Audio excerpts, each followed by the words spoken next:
Okay, hi everyone.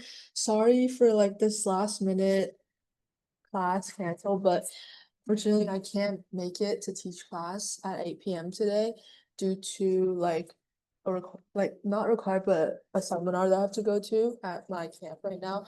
So I'm gonna be recording this video and kind of going through all the slides that I already posted to but the difference is that I'll be like explaining the questions on those slides because as you guys may have seen on those slides, those are like empty because I like didn't post the solutions to the exercises on the slides.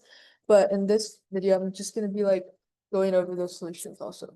So this is going to be like a recording that you guys can watch of the class that was supposed to take place today. The reason I didn't reschedule is that I have like a lot of other things going on the next few days, so it'll just be best since I've already posted the notes too. It'll just be best to post an accompanying video instead of like rescheduling the class to some time that most people probably can't make. So, okay, without further ado, I'm gonna be going over the slides. I hope this video will take anywhere from like 30 to 40 minutes. But yeah, okay. So I'm sharing my screen. These are the slides. Okay, so this is gonna be class 2. We're going over basic number theory, intermediate number theory for intermediate competition math. So as you see here, okay, first we have divisibility.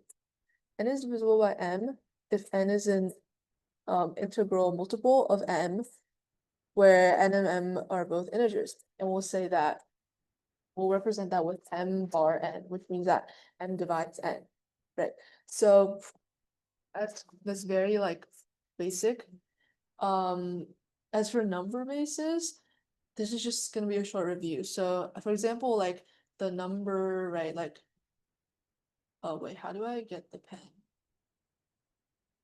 Okay, it's like this number here can be read as, in this form, right? And we write in this form to like emphasize the fact that we use base 10 in our day-to-day like number communications, like the numbers we use. But I mean, it doesn't have to be, right? A lot of times in common math questions, it'll be like easier to think about questions in other bases sometimes.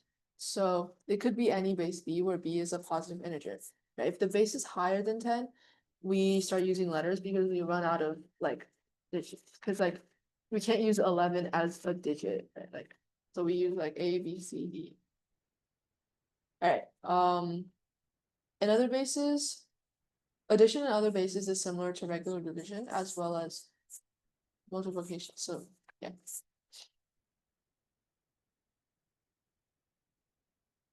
Oh, sorry. Addition in other bases is similar to like regular addition in base 10. So I don't know why this says that. This should be the addition. Right. Um,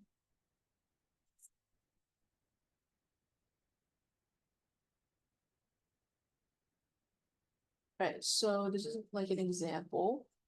Find the base representation of 47. Right. So we can kind of break it down to powers of 8. So 8 squared is 64. So it's not going to fit in here. So we're not going to have 8 squared. So at most we're going to have a power of 1 of 8, right? So 6 times 8 is 48, which is not enough. So we'll have 5 times 8. And then after we subtract 5 times 8, which is 40 from 47, we have 7 left. So 8 to the power of 1 does not go into 7. So we'll have just like this. Perform the addition. So as I said before, addition in other bases is still quite simple. You just do what you usually do for addition, but when you carry, you don't carry like based on 10, you carry like based on whatever base you're in. So in this case, like we're in binary, we're in base 2, right? So 1 plus 0 will be 1, 0 plus 0 is 0, 0 plus 1 is 1. However, we have 1 plus 1 equals 2, right? Remember, 2 doesn't exist in base 2. So we have to write that as 1, 0. Okay. Yeah, I'm sure this is just like basically you, but yeah, okay. It seems like I do have the solutions here. Ready? This is exactly what I like just wrote.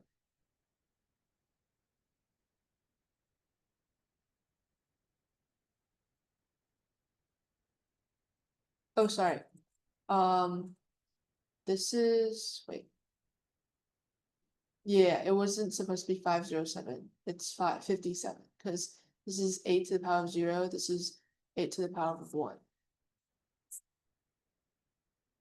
All right. Modular arithmetic. So, okay, if we decided to do all arithmetic in some base n, the easiest way to do so without like having to memorize a multiplication table is to only consider the last digit, right? So for example, if n equals 5, you could write like equate numbers with the same last digit as equal, like make those equal. So when we do that, we kind of, and we convert it back to base 10, we kind of get these numbers, which are equal to each other by our definition. So by our definition, these are congruent mod 5 in this case. Does that make sense? So also we conventionally we use like three horizontal lines instead of the equal sign to represent congruence. So in reality, we'll have like 2 is congruent to 7 is congruent to 12 and so on, mod 5. All right, and when we talk about modding out, we mean like finding the smallest residue that number is mod whatever number. So in this case, like 5. So if we try to mod out 12, mod 5, we subtract multiples of 5 until we get some number between 0 and 4. In this, it would be 2 for 12. Okay.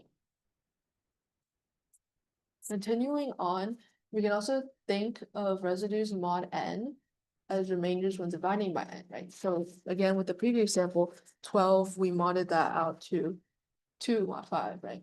So not coincidentally, but by definition, when 12 is divided by 5, the remainder is 2. Okay. So let's try doing some arithmetic with modular mods.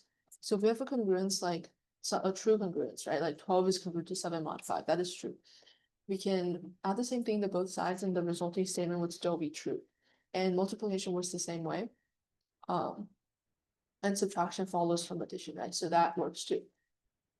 And even operations with numbers that have the same module. Yes.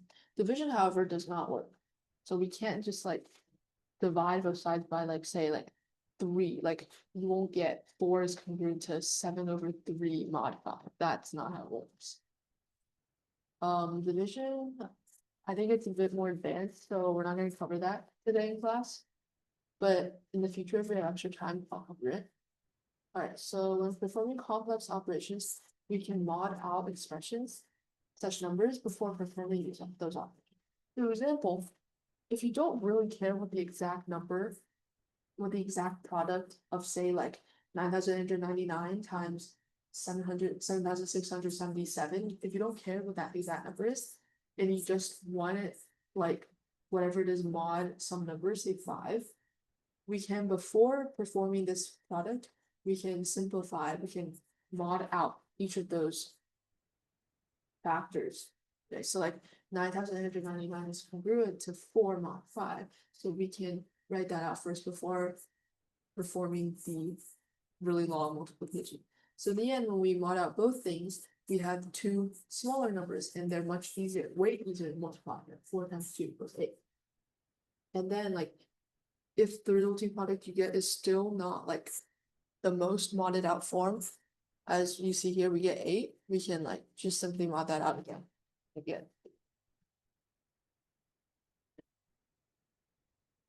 Summary of congruences in modular arithmetic. So this is just kind of a repeat. Let me clear the board.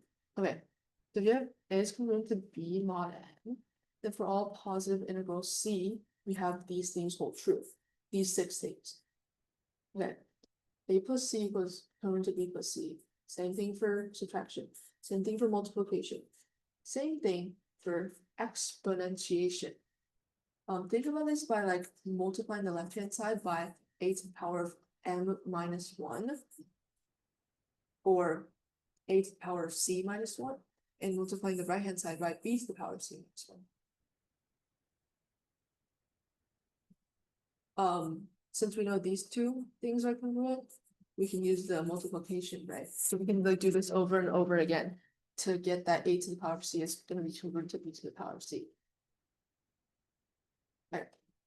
And then we can also, this is kind of what we just did for addition and multiplication before having multiplying potentially very large numbers a and b.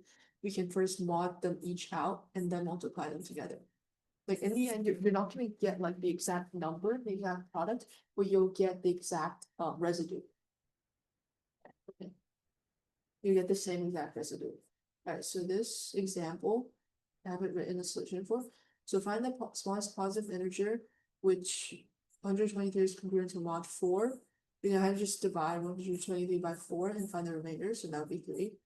Find the smallest positive integer such that it's congruent to mod 7. So again, we're modding out 321 mod 7. So that is, let's say 2841, so V6 mod 7.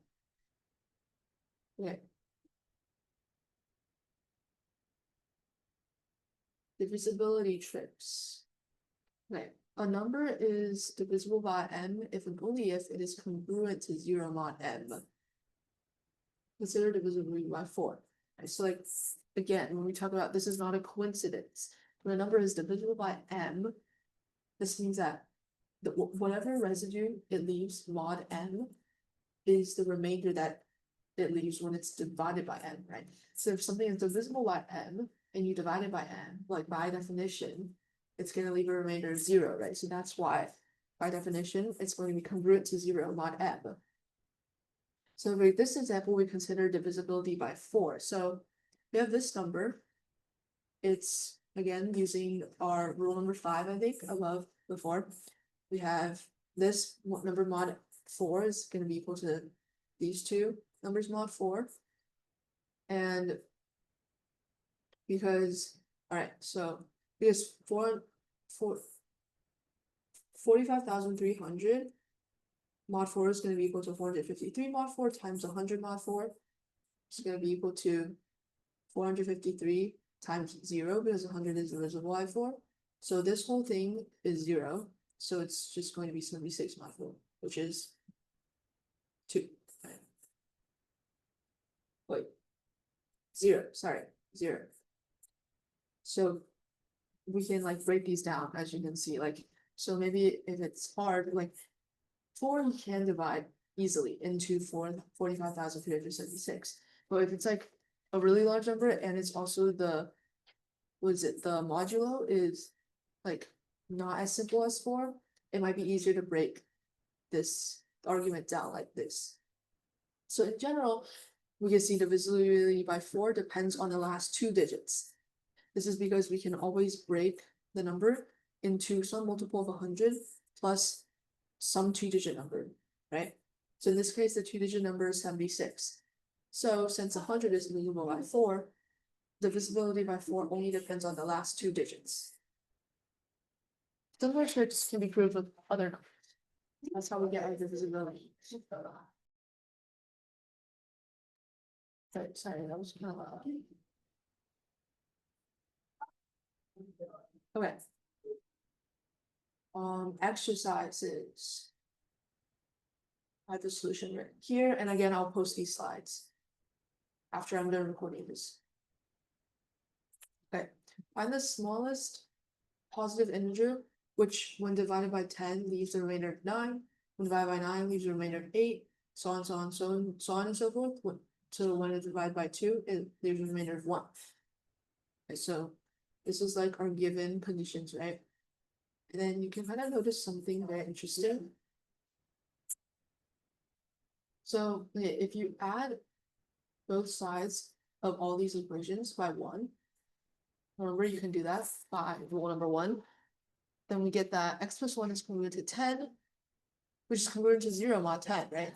It's also congruent to 9, which is congruent to 0 mod 9, and so on and so forth until you get that x plus 1 is also congruent to 2, which is congruent to 0 mod 2.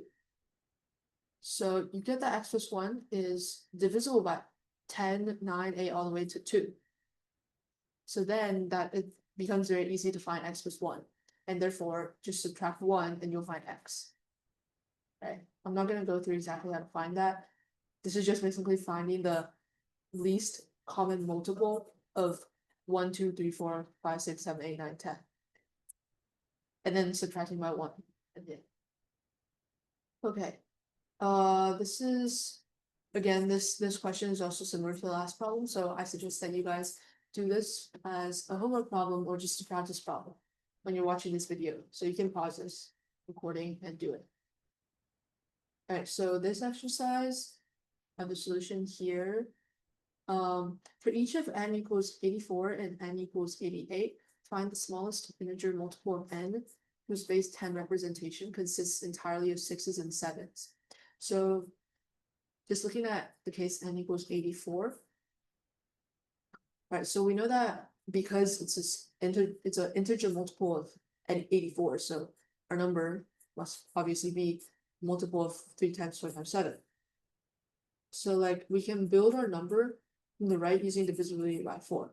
So we know that's divisible by 4, and since it consists entirely of 6s and 7s, we can try all like the 2-digit numbers, right? Because remember, divisibility by 4 depends on the last 2 digits, and the last 2 digits only. So we can kind of like look at 76, 67, 77, and then 66, right? And we see that none of these are divisible by 4 except 76. So we know the last 2 digits of our number, smallest number must be 76. Right, so that's 4 taken care of.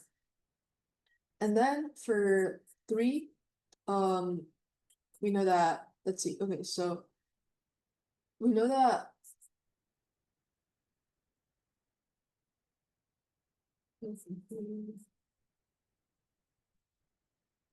okay, so using 3,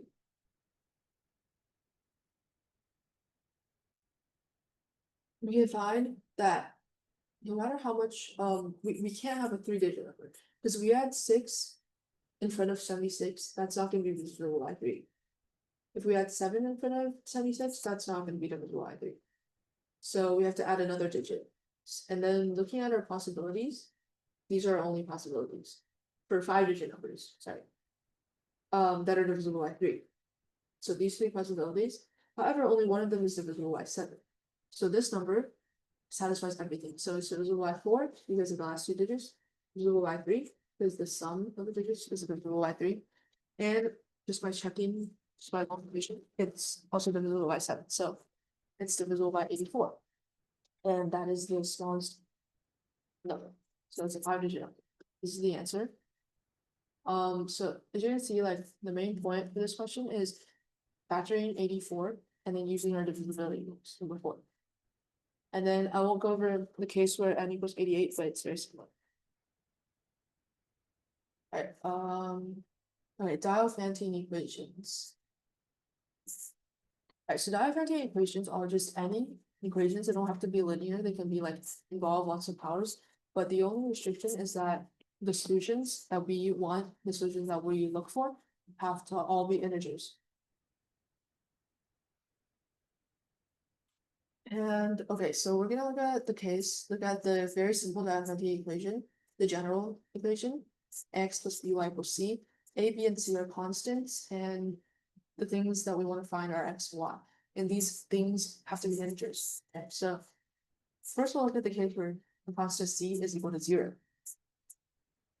Okay, so I already said all this. So in this equation, c equals 0, so then we have ax equals negative by. So sorry for my like messy handwriting. I wrote these slides on vacation a week ago.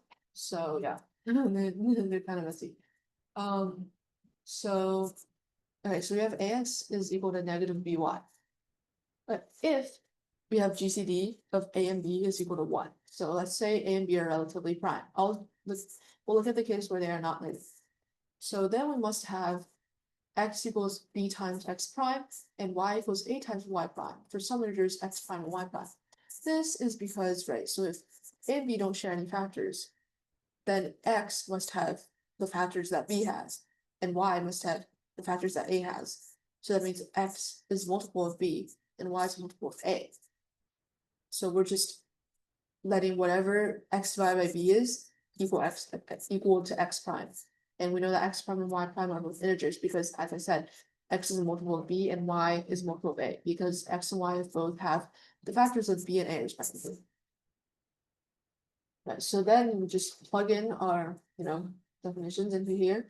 We get A times B times X prime is equal to negative B times A times Y prime.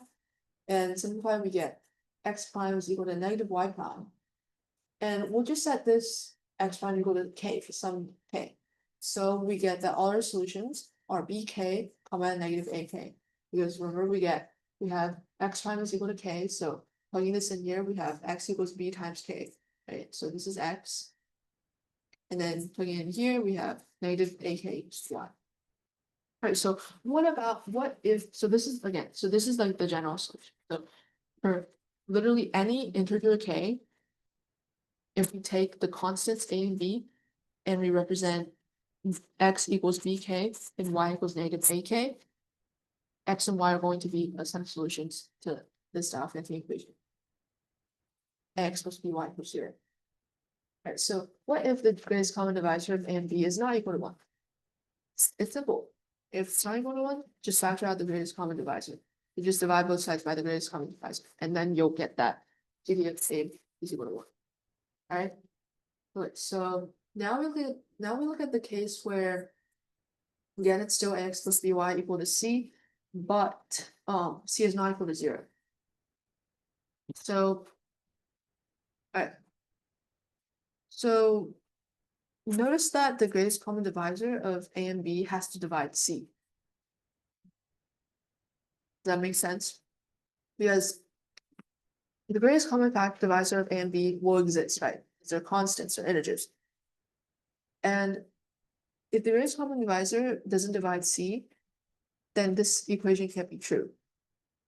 Because the left-hand side will be divisible by greatest common divisor of A and B, but the right-hand side won't. So that doesn't make any sense.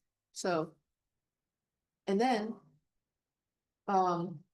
we're gonna make the greatest common divisor of, yeah. Okay, so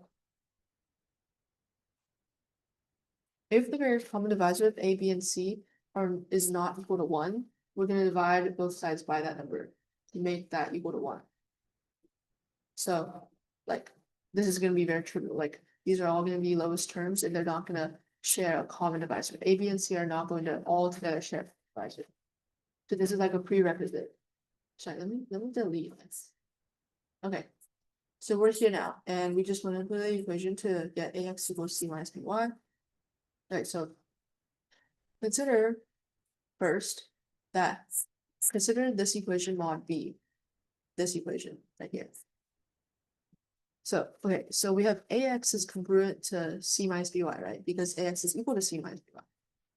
C minus BY is congruent to C mod B, right? Because, again, using our first rule, C minus BY mod B is equal to C mod B minus BY mod B.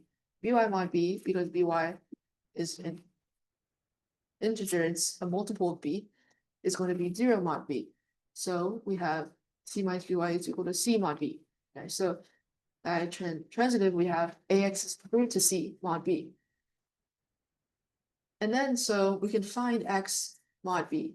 So this sometimes, like, if you haven't learned, like, how to divide in modular arithmetic, you can just kind of, A, C, B, like, ABC. You can kind of just try residues of X mod B until you find residue that works. And it will always be only uniquely like 1. So X mod B is always going to be like uniquely 1 residue mod B. There's if I can prove it, but I'm not going to prove it in this class. So using this, like, what is it? The strategy of find X mod B, because of this congruence, AX is congruent to C mod B. And similarly, if you take BY is equal to, what is it? C minus AX, and then you take that equation mod A, you can find Y mod A, right? So you'll find x mod b and y mod a, and those solutions, those conditions are the solutions to this Diophantine equation. All right, so like, for example, let's find this. So let's divide both sides by 2, so we get 3x plus 2y is equal to 2. And notice how 3, 2, and 2 don't together share a a divisor that's not equal to 1, right? So this works. And then we're going to consider 3x mod 2. Okay, so 3x is going to be congruent to 2 mod 2.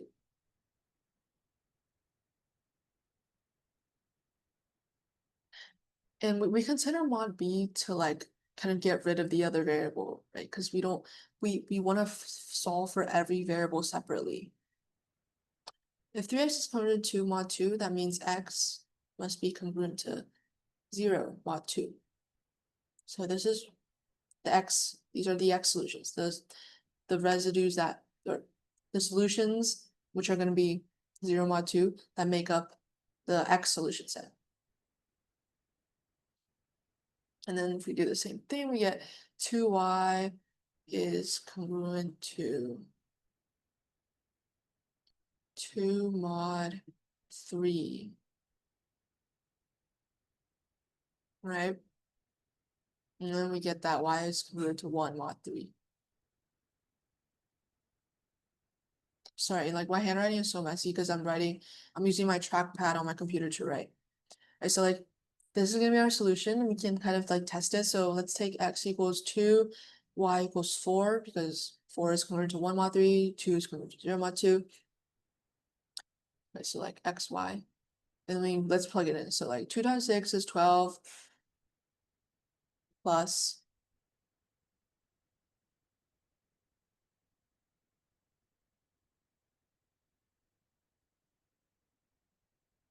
okay, my bad. So this question is it's going to be like some mod, like you're not gonna get how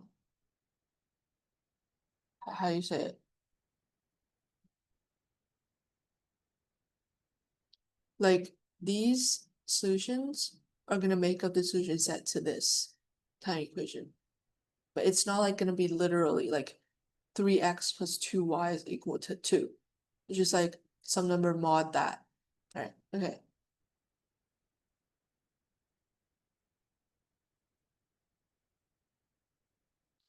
All right, okay, Diophantine equations.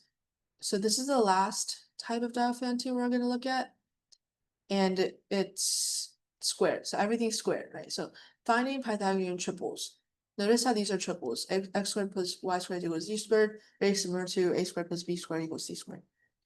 So if any of the two variables share a common factor, notice that the other must as well. So if x has a common factor with y, then the whole left-hand side is going to be divisible by that common factor. That means z squared is going to be divisible by that common factor, which means z is going to be divisible by that common factor in general. Okay. So solutions where that common factor is 1 are called primitive. So for example, the Pythagorean triple 3, 4, 5 is primitive because 3, 4, 5, the common factor is 1. Right? However, the Pythagorean triple 6, 8, 10 is not primitive because they share 2 as a common factor. So little parity analysis requires x and y to be one even and one odd. You can just like do casework to see why the other cases are not possible. So z is odd because x squared plus y squared, if one of them are odd, then z is going to be odd because x squared plus y squared is going to be odd. So the loss of generality, let's assume x is the even one, and so z plus y and z minus y are both even, because if x is the even one, y is going to be the odd one, and since z is odd, we know that odd plus odd is even, odd minus odd is even, so z plus y and z minus y are both even.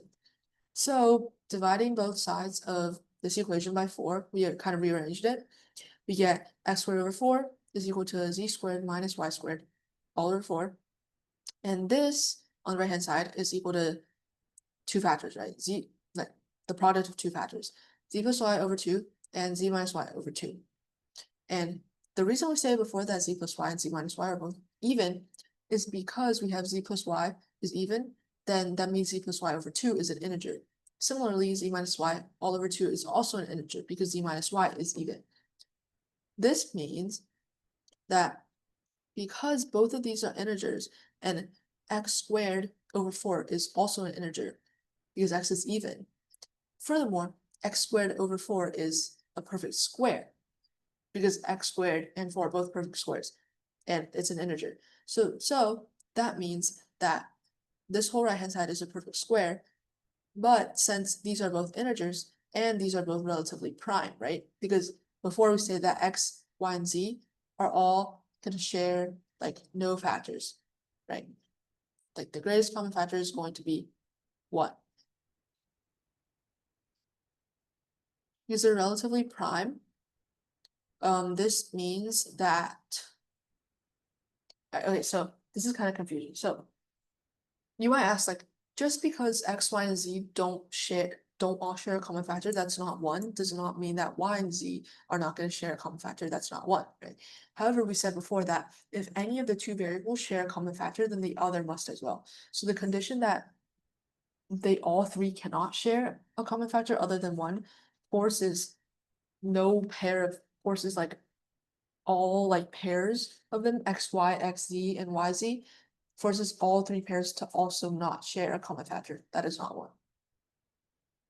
Right, so this means that z and y are relatively prime, which means that z plus y over 2 and z minus y all over 2 are also relatively prime.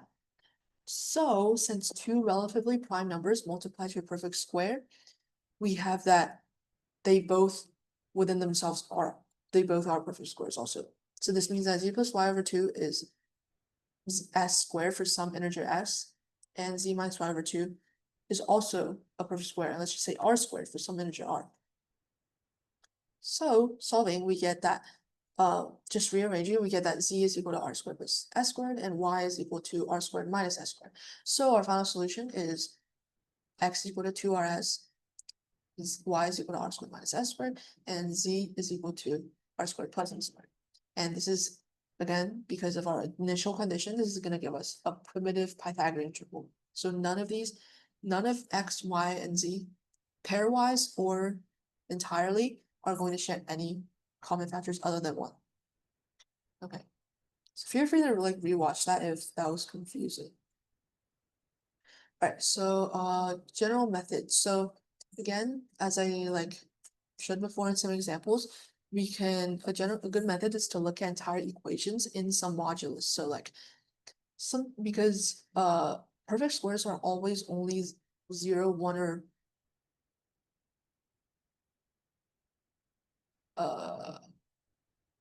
0, 1, or 2 mod 4. Wait.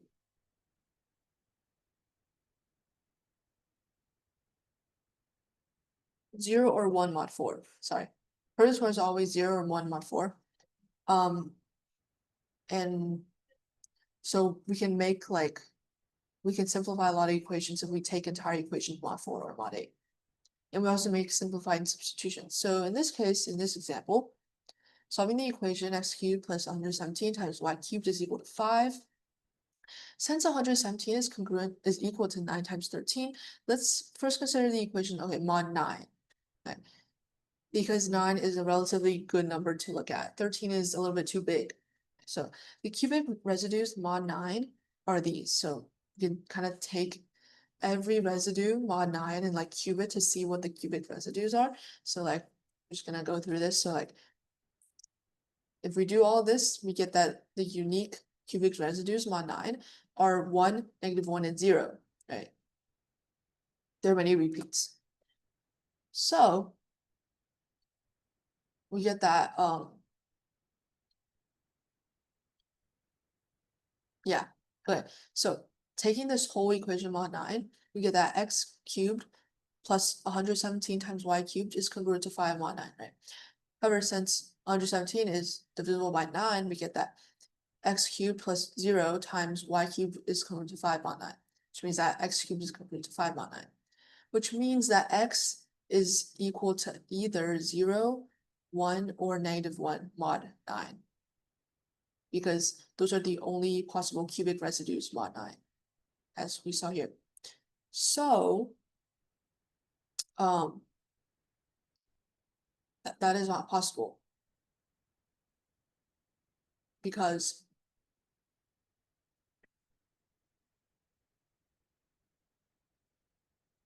looking at this equation, we have in order for this equation to be true, we must have x cubed is congruent to 5 mod 9, and 5 is not equal to 0, 1, or -1.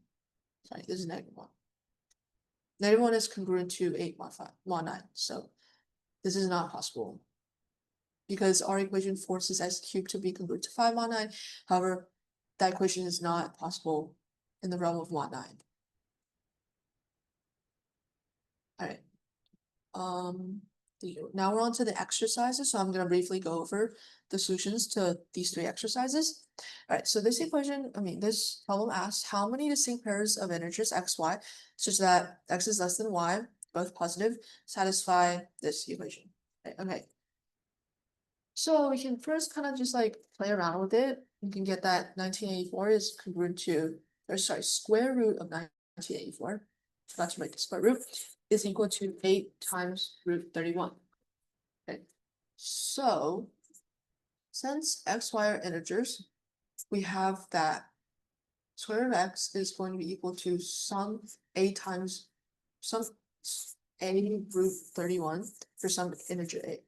Right? Because these are both integers, we're gonna have to have this irrational root 31 in both of these somehow, because we're not going to be able to add two real things together to get an irrational number, that is the square root of 31. So root x and root y both must have the form some real number times root 31. So we just let them be a root 31 and b root 31. So we have, because we add root x and root y, we get that root x plus root y is equal to a plus b in parentheses times root 31. Since we have that is equal to 8 times root 31, we can divide both sides by root 31. We get that a plus b is equal to 8. And since y is greater than x, we have b is greater than 8. So the solutions are literally just 1, 7, 2, 6, and 3, 5. It looks like a very weird question, but this is the key is just to assume that root x and root y take these forms. Okay. See. I don't know why this is yeah, okay. Second exercise, almost done. Find a primitive Pythagorean triple, one of whose length is 90, or prove that no triangle exists. So recall that for primitive triples, one leg must have the form 2rs. Remember, our form is 2rs r squared minus s squared, r squared plus s squared. Also, so obviously, since no legs can be negative, we have r is, without loss of generality, r is greater than s. Okay, so since we're assuming this exists, so we're trying to prove that either it exists and we show the sides that is, or prove that it doesn't exist. So let's just assume that exists. And then so since one leg is 90, the other leg must be odd, right? So if 90 is either equal to x squared is even, then so obviously 2rs is even, so 90 is going to be equal to 2rs, which means that r squared minus s squared is odd. Since r squared minus s squared is odd, one by some parity casework, we know that one of r or s is going to be even, which means that 2rs is divisible by 4. However, 90 is not divisible by 4, so no such triangle exists. Okay. Last exercise. I actually don't know how long this meeting has been running, but okay. Are there integers m and n such that 5 times m squared minus 6mn plus 7 times n squared is equal to 1985? So let's expand this out. So what I do is I multiply both sides by 5. So we can kind of complete the square here. And so we complete the square, we get this. Okay, it's very tricky sometimes to like know how to deal with diaphragm things, but as you do more and more, you'll get to build intuition for how to deal with them. And like once you like get here, so like the motivation for multiplying both sides by 5 was so that we'd be able to get like a perfect square. Like we wanted an expression that was squared in our equation. And because we have a 5 already, which is multiplied by 5 again, we're 5 on both sides to be able to write this. Okay. So we get that here, and we get like, it's very interesting, right? Because this is like integers m and n, so this is obviously 5n minus 3n is going to be an integer. This is almost in the form like a squared plus b squared equal to some number, right?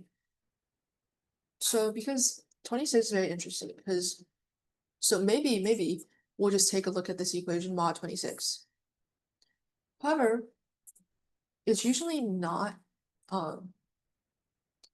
very productive to look at equations mod a composite number, especially not like mod a number that has multiple unique factors. So like previously we looked at some equations mod 9. That's because 9 is equal to 3 squared. However, 26 is equal to 2 times 13. So usually we kind of break factor out that number and we look at specifically like mod 13 or mod 2. So looking at mod 2 will not give us much. So we take this whole equation mod 13. Notice, however, that even if we take the equation mod 13, we're still going to get rid of 26 because 26 is divisible by 13. So 26n squared is always going to be equal to 0 mod 13. So taking both sides mod 13, we get 5m minus 3n all squared is congruent to 6 mod 13 because 9,925 is congruent to 6 mod 13. So after computing some residues, sorry, this is supposed to be like, where's it? Square residues mod 13. We find that 6 is not among them, so no solution. So notice how we didn't even have to like do anything with m and n. All we wanted to do, the whole point was so that we could like we could do some squares. Because a lot of the time, if you get like even a complicated expression squared is congruent to some number mod some number, if that like first some number is not a quadratic residue mod the second some number, that is not possible, right? It doesn't even matter what is inside, it doesn't even matter what is being squared, right? So like in this case 5n minus 3n, it doesn't even matter what it is. However, if this was like, if instead of 6 this was like a 1, then we'd have to do some casework. Like we'd probably be given more information because we know that like 5n minus 3n could potentially be equal to 1 mod 13 could be equal to 12 mod 13. So like we'd have to do some casework then. Right. Okay, so that is pretty much everything for class today. I'm gonna be posting the slideshow to the Google Classroom along with this video. So again, I'm really sorry that I have to cancel class for today. Next week, I'll still be at this camp, but I am pretty sure I can definitely hold class next week from 8 to 9 at the same day, so the 27th. It was just today that there was like a lot of conflicts in the evening, and I like it'd not be beneficial for me to like move class to tomorrow at like 8 a.m. Right? Because like, all right, so I hope this still suffices. Yeah. So bye everyone. Thank you. Please watch this video.